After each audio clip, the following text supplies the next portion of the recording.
Hello friends, मैं mister Vishwakarma और आपका DNMIT क्लासेस में ढेर सारा स्वागत है हमारे इस प्यारे से चैनल में। और अगर आप इस चैनल पर नए हैं तो आपका और भी ढेर सारा स्वागत है। दोस्तों, हम आज हाई स्कूल का जो चैप्टर पढ़ रहे थे केमिकल रिएक्शन का, उसका आज हम लोग दूसरा लेक्चर कवर करेंगे। पहले लेक्चर में हमने कवर कर चुका है बहुत सारा चीज़, जिसमें हमने केमिकल रिएक्शंस के बारे में देखा, कितने टाइप के केमिकल रिएक्शन होते हैं वो देखा।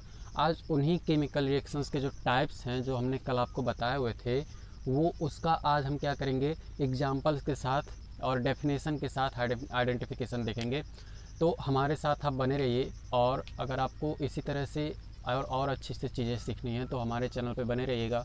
और अगर वीडियो अच्छा लगे तो उसे लाइक करें, सब्सक्राइब करें अगर आप नए हो तो, और अपने दोस्तों के साथ ज़रूर शेयर करें ताकि और हमारा जो कॉन्फिडेंस है वो बढ़ सके। तो चलिए आज का हम टॉपिक शुरू करते हैं, आइडेंटिफिकेशन ऑफ केमिकल रिएक्शन। ये हम एग्जांपल्स के साथ देखेंगे।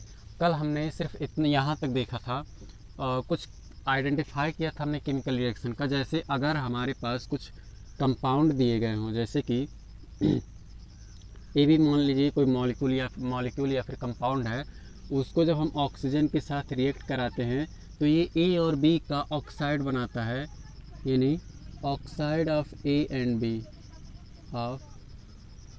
बी। तो इस टाइप के रिएक्शन को हम क्या बोलते हैं? इस टाइप के रिएक्शन को हम बोलते हैं कंबस्शन।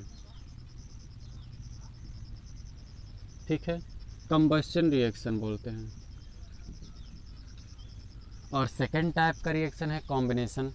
कॉम्बिनेशन में क्या होता है, देखिए अगर मान लीजिए कोई दो एलिमेंट है या फिर दो कंपाउंड है, ऐसे जुड़ जा रहे हैं, ठीक है, दो कंपाउंड है जुड़ के कोई एक सिंगल कंपाउंड बना रहे हैं, तो उस टाइप के रिएक्शन को बोलते हैं कॉम्बिनेशन रिएक्शन।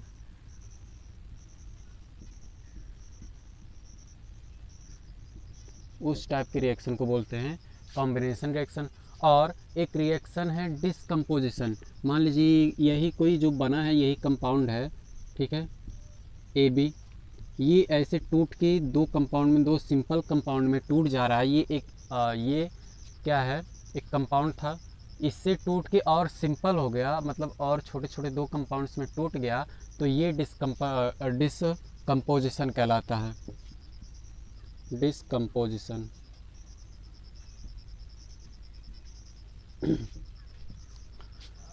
तो इसको इस तरह से भी देख सकते हैं। मान लीजिए ऐसे तीन कंपाउंड है ए बी सी, ये टूट के ए प्लस बी प्लस सी दे दिए, तो ये क्या हो गया, ये डिस्कम्पोजिशन रिएक्शन हो गया। ठीक है, अभी हम इसका आइडेंटिफिकेशन देखेंगे और डेफिनेशन के साथ एग्जांपल के साथ देखेंगे।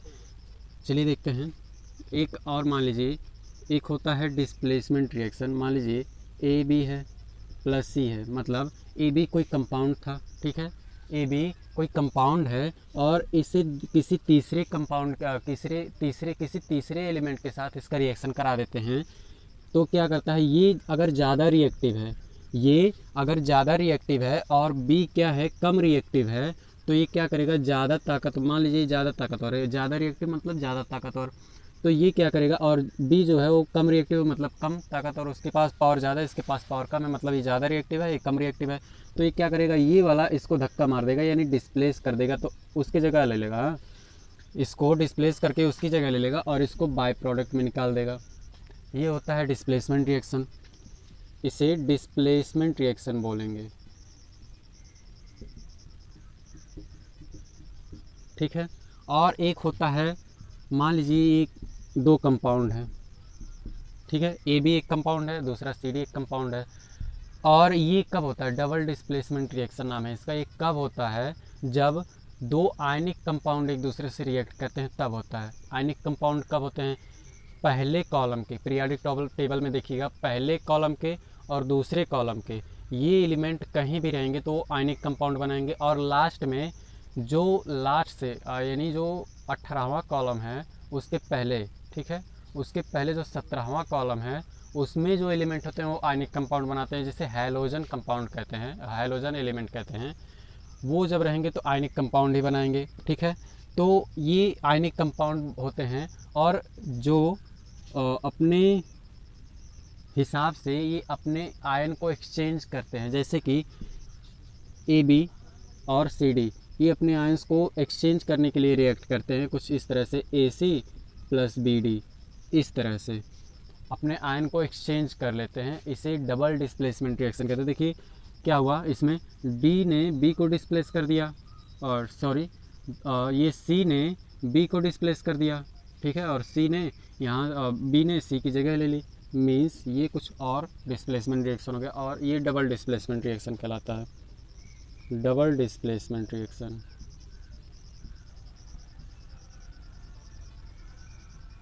Double displacement reaction. अब चलिए हम इसका एग्जाम्पल सहित क्या देखते हैं, एग्जाम्पल सहित इसका डेफिनेशन देखते हैं और बेहतर तरीके से समझने की कोशिश करते हैं। दोस्तों अगर आपको ये बात समझ में नहीं आ रही है तो पक्का आपने कल पिछला वीडियो जो हमने बनाया है इस पर, वो आपने नहीं देखा है। अगर आपको ये समझ में नहीं आ रहा है तो आपने पिछला वीडियो डेफिनेटली नहीं देखा है, तो सबसे पहले हमारे चैनल में जाइए, वहाँ के प्लेलिस्ट में वहाँ के वीडियोज़ पर टैप करेंगे, ऐसे स्क्रॉल करेंगे, ऊपर ले जाएंगे तो वहाँ पर आपको केमिकल रिएक्शन का फर्स्ट लेक्चर मिल जाएगा। तो आप क्या करिए, उसको पहले देखिए, फिर इसको देखेंगे तो आपको एकदम हाई क्वालिटी का वीडियो समझ में आएगा। और आप चाहे एनसीईआरटी से हो चाहे सीबीएसई से हो, ये मैटर नहीं करता है, आपके लिए सिर्फ पढ़ाई मैटर करता है। अगर आप पढ़े रहेंगे तो किसी भी बोर्ड एग्जाम को क्रैक कर देंगे, ठीक है। तो चलिए देखते हैं अब इसके आगे। इस रिएक्शन में हमने बताया कि दो एलिमेंट होते हैं, रिएक्शन के बाद एरो के बाद वो दोनों क्या होते हैं, सेपरेट हो जाते हैं, मतलब सेपरेट नहीं होते, कंबाइन हो जाते हैं। दो सेपरेटेड एलिमेंट होते हैं, वो रिएक्शन के बाद क्या होते हैं, कंबाइन हो जाते हैं, ठीक है। तो ये हो जाएगा, इसका डेफिनेशन हो जाएगा, इन which reaction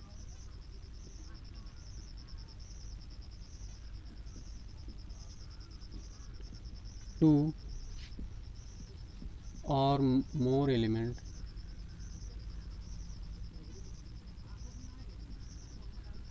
combines to form a new product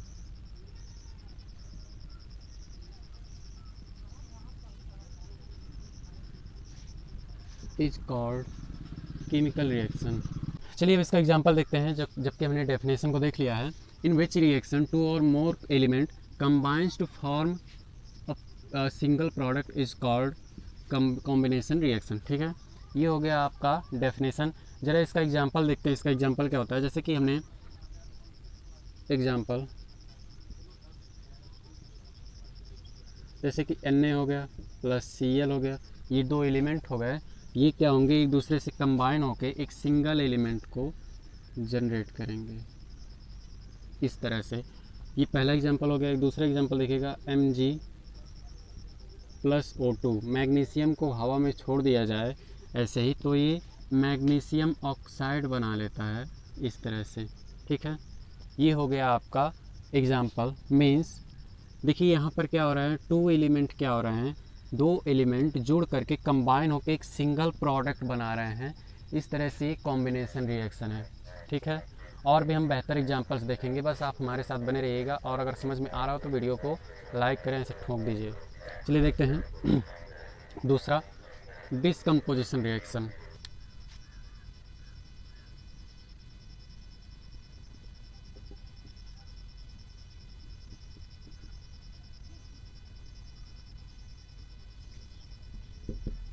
डिस्कम्पोजिशन reaction, इस रिएक्शन में मैंने आपको पहले बताया है कि एक सिंगल कंपाउंड होता है, रिएक्शन करने के बाद वो सेपरेट हो जाता है, टूट जाता है, और एक दो या उससे अधिक ज़्यादा कंपाउंड देता है, उसे हम क्या बोलते हैं, उसे हम बोलते हैं डिस्कम्पोजिशन रिएक्शन। मीन्स टूट जाता है, डिस्पोज हो जाता है, ब्रेक हो जाता है, वो होता है डिस्कम्पोजिशन रिएक्शन। चलिए उसका डेफिनेशन देखते हैं। One single compound in which reaction a single compound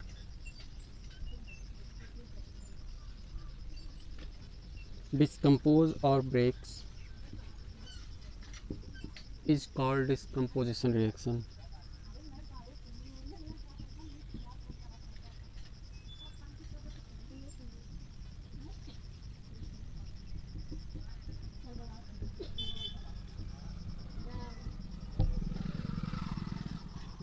फिर से देखिएगा definition, in which reaction a single compound decomposes or break into two or more simpler compound or element, sorry यहाँ एलिमेंट रहेगा, more simpler element is called decomposition reaction. Example इसका देखेंगे, ठीक है। इसका एग्जाम्पल कैसे देखेंगे, जैसे कि 2FeSO4 है, इस तरह से ये इसको जब हम क्या करते हैं, ऐसे इसका रिएक्शन कराते हैं तो ये क्या बनाता है, Fe2SO3 बनाता है। ये क्या बनाता है, Fe2SO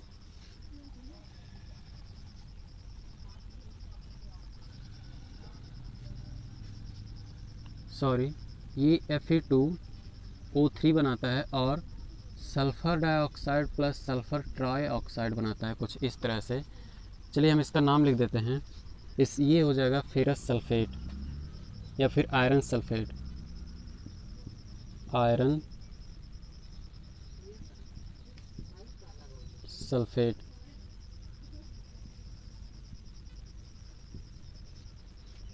ये हो जाएगा आयरन ऑक्साइड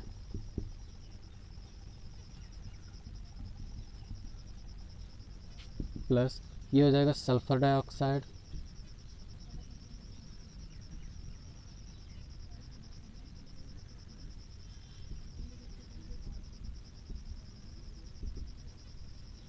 और ये हो जाएगा आपका सल्फ़र ट्राइऑक्साइड।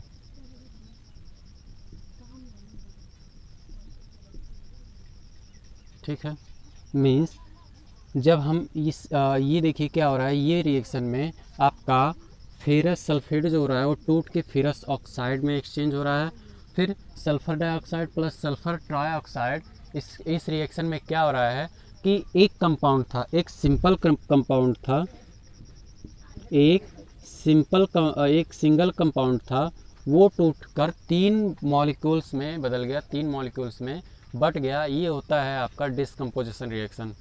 अगर आपको ये बात समझ में आ रहा है, इसी तरह से हम चलिए देखते हैं डिस्प्लेसमेंट रिएक्शन क्या होता है। इसके बाद आता है आपका डिस्प्लेसमेंट रिएक्शन। जैसे कि हमने पहले ही बताया, जैसा नाम वैसा काम। डिस्प्लेसमेंट रिएक्शन क्या होता है,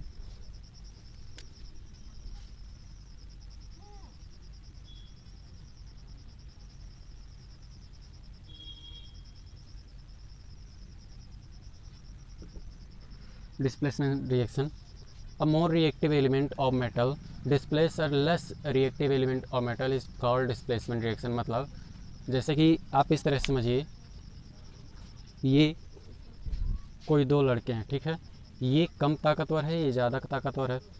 आपने ऐसे समझिएगा, जब आप कभी कहीं कोचिंग में या फिर स्कूल में गए होंगे, छोटे रहे होंगे या फिर बड़े रहे होंगे, तो ऐसा आपके साथ ज़रूर हुआ होगा कि अगर आप ज़्यादा ताकतवर हैं और बेंच पे कोई दूसरा बैठा हुआ है आपकी जगह पे, तो आप क्या करते हैं, उससे ज़्यादा ताकतवर हैं तो आप उससे धक्का मार के गिरा देते हो या फिर भगा देते हो डांट के, और उसकी जगह पे खुद बैठ जाते हो। या फिर आप कमज़ोर रहे होंगे और आपको कोई धक्का मार के या फिर आपको हटा के उस अपने जगह पे बैठ गया होगा, तो ये क्या हो रहा है कि आपको हटा के वो आपकी जगह ले रहा है, आपको डिस्प्लेस कर दे रहा है। सेम वही चीज़ यहाँ पर है कि एक ज़्यादा रिएक्टिव एलिमेंट जो होता है वो कम रिएक्टिव एलिमेंट को डिस्प्लेस कर देता है, उसको हटा के उसकी जगह ले लेता है। ये होता है आपका डिस्प्लेसमेंट रिएक्शन। तो चलिए देखते हैं, मोर reactive element metal displace a less reactive element,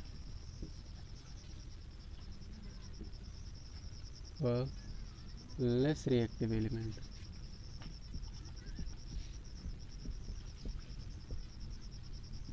और मेटल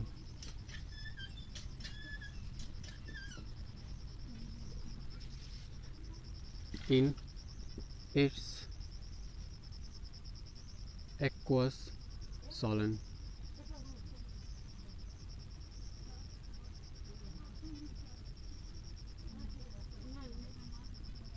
is displacement reaction।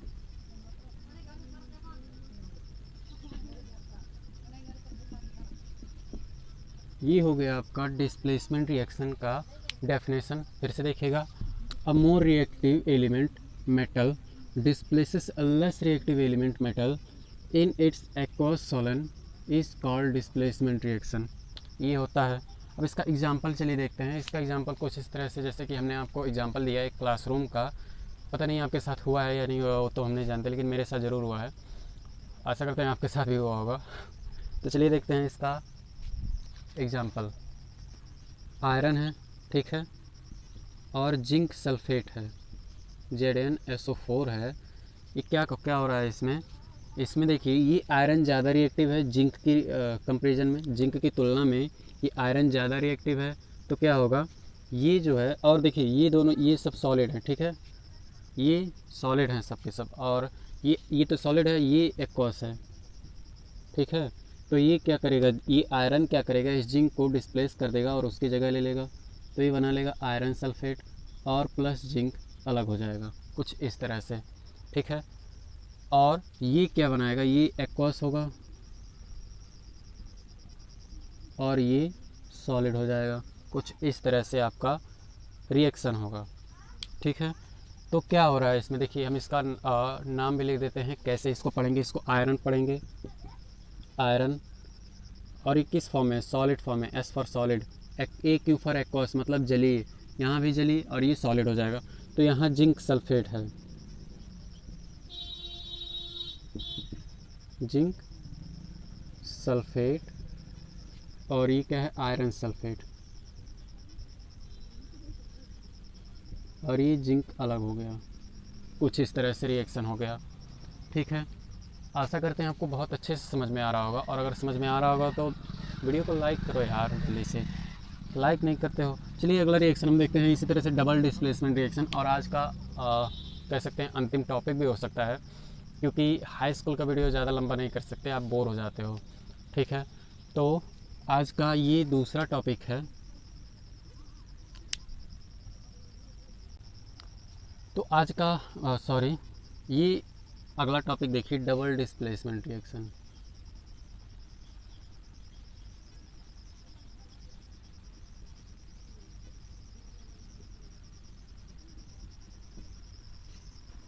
ये अगला टॉपिक है, डबल डिस्प्लेसमेंट रिएक्शन क्या होता है।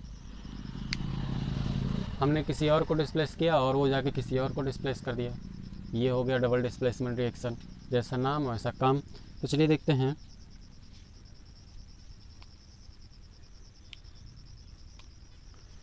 Aqueous solution of two ionic compound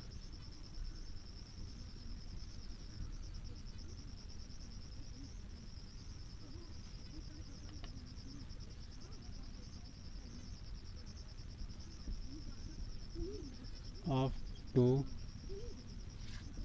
ionic compound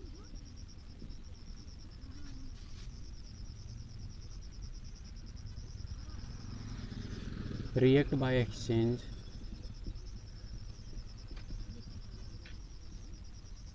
their ions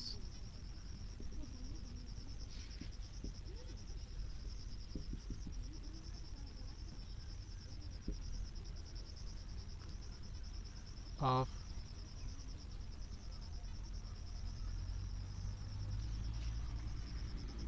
is called double displacement reaction.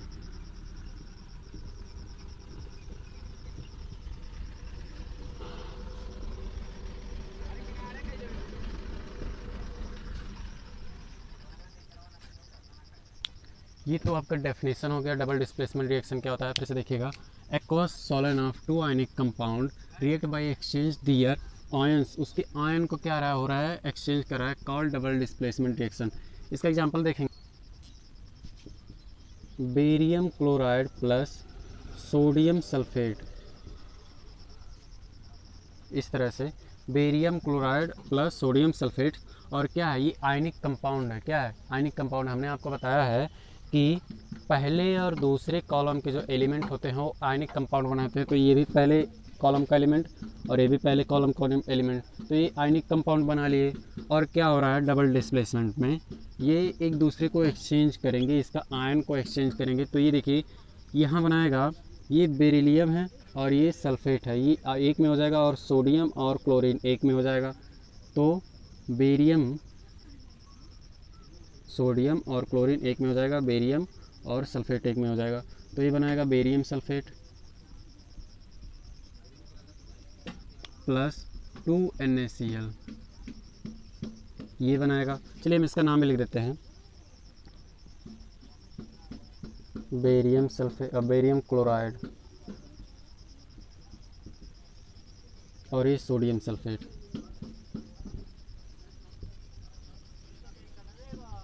और ये barium sulphate हो गया, यहाँ सोडियम सल्फेट था, यहाँ बेरियम सल्फेट हो गया, मीन्स इसका आयन क्या हो गया, एक्सचेंज हो गया। और ये सोडियम क्लोराइड,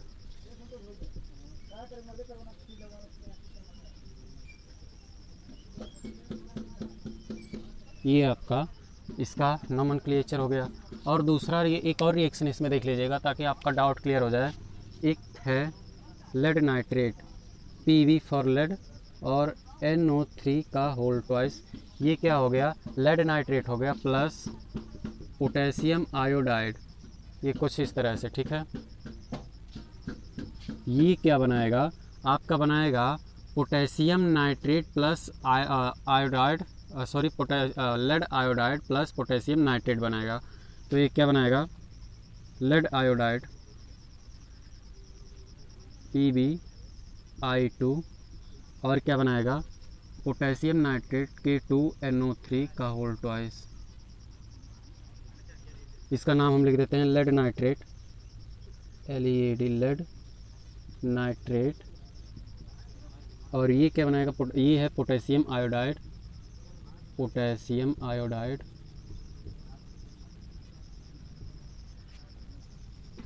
और ये लेड आयोडाइड रिएक्शन के बाद क्या बना रहा है, लेड आयोडाइड, यानी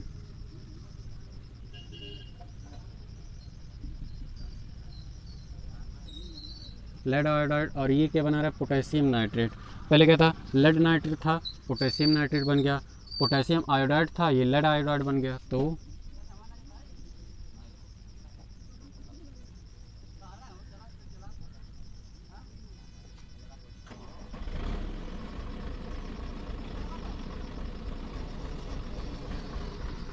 पोटेशियम नाइट्रेट ये कुछ इस तरह से बना लेगा।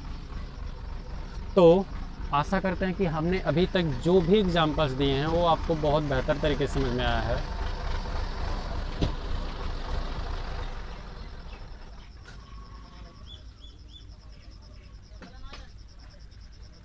और अगर वीडियो अच्छा लगा हो तो इसे लाइक करें, सब्सक्राइब करें और शेयर करें। लेकिन बस आज के लिए यहीं तक, क्योंकि आप हाई स्कूल के हो, वीडियो देखते देखते आप बोर हो जाओगे और समझ में नहीं आएगा। तो अगले वीडियो में हम कुछ आगे की आइडेंटिफिकेशंस देखेंगे और उसे भी बेहतर तरीके से समझेंगे। तब तक के लिए नमस्कार, धन्यवाद, बाय बाय।